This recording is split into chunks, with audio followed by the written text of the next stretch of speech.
Hello, you guys. Welcome to my channel. Wait, I have hair all over. Welcome to my channel. My name is Nandi. Welcome back, or welcome if you are new. So in today's video, we are going to be talking about how to stop taking things so personally. Well, a reminder, because I did a video like this before, and I will link it above. So this is a reminder. Am I talking to me? More than likely. But I just figured since I need a reminder like every day, I may as well share some tips that I'm doing. So let's get right into it. If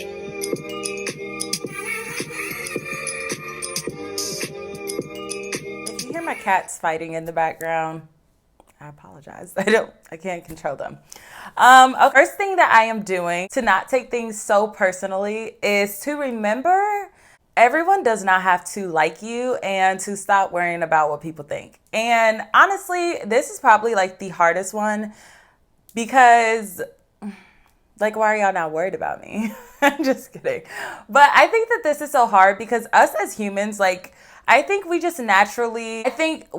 constantly want to control the narrative. Like, and again, I may only be talking about myself, but I think it's especially hard for people who are a little self-aware because I tend to take a lot of things personally. And I don't know if it's because I'm just like hyper aware of people or if I'm just hyper aware of like what people could be thinking or, their body language or whatever.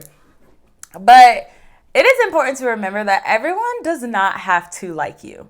And you cannot control what people think about you. And a lot of the times, the way that people come off is like, because of how they are feeling and not necessarily because of anything else. Like it's usually a reflection of themselves. So I think that this is the number one tip, but it's also the hardest tip. It's one thing to just say, stop worrying about what people think. I think in the realm of social media where we're all living our lives online, a lot of us anyway, it's a little harder, especially when you can get comments from like strangers who know nothing about you, that say things about you. Like it's a little harder.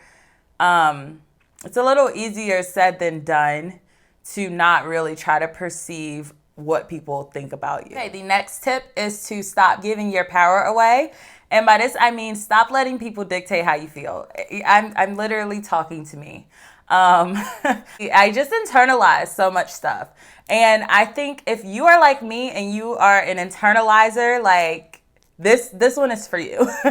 Stop letting people dictate how you feel.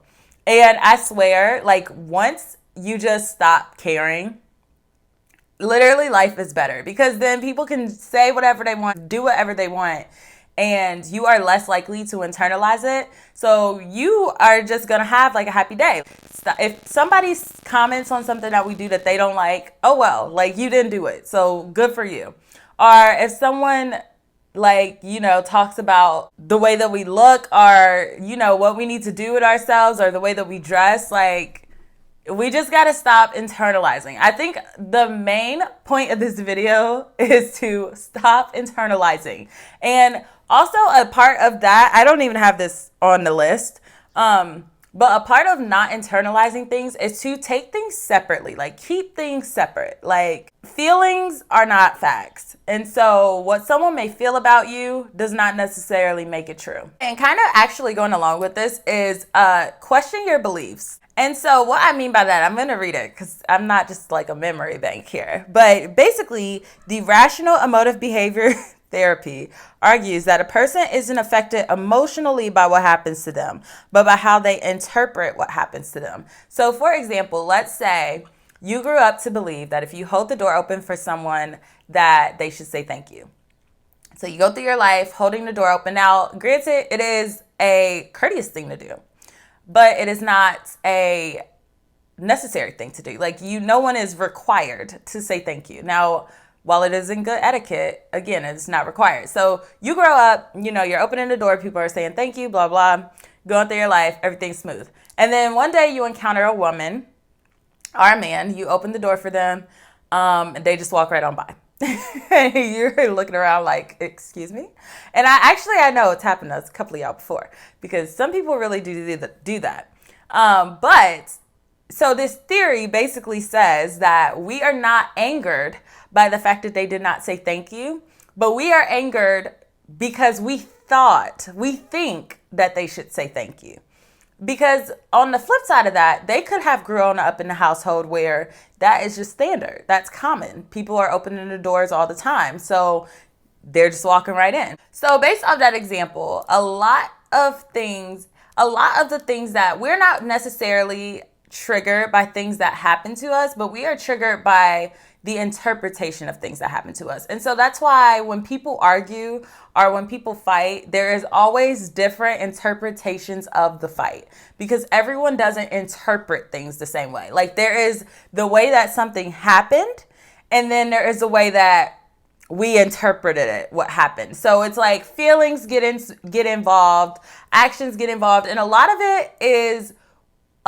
of what we are even angered by is by what we think, which also goes right into the next tip, which is don't jump to conclusions. So if you don't necessarily know what someone means, don't just take that and run with that. Like, especially in an argument. Like, if someone says something in an argument and you're like a little caught off guard by it, feel free to question that deeper. Don't just take it, internalize it, and then jump to your own conclusion about what they meant or what they said. Because a lot of times too, when you're like upset about something that someone said, they're like, oh, what did I say? And you say it back to them, and it's like not even what they even said. And that happens a lot.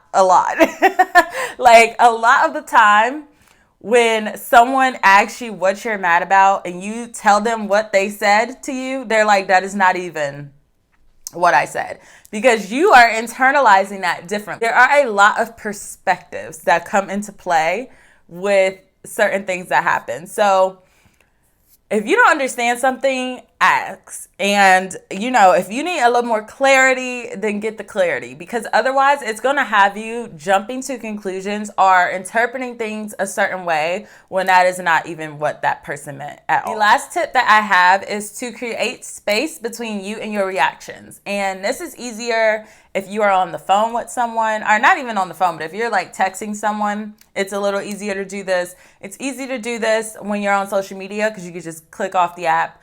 But when you're like in person or on the telephone with someone, it's a little harder to do that. So if you are comfortable enough to actually communicate that you need some space, I would definitely do that. Or if you are comfortable enough to communicate that, you can't continue with the conversation because you're going to go from 0 to 100, I would do that. But whatever way it has to come across, definitely try to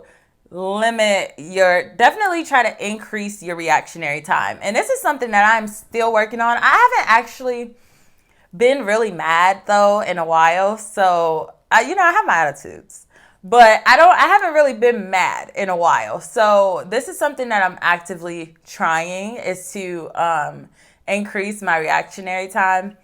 Just to, because once you walk away from it and then you breathe or you start doing something else, then you come back to it and you're like, I don't even know what I was mad about, So those are some tips and reminders on how to stop taking things so personally. And I will see you guys in the next video. Bye.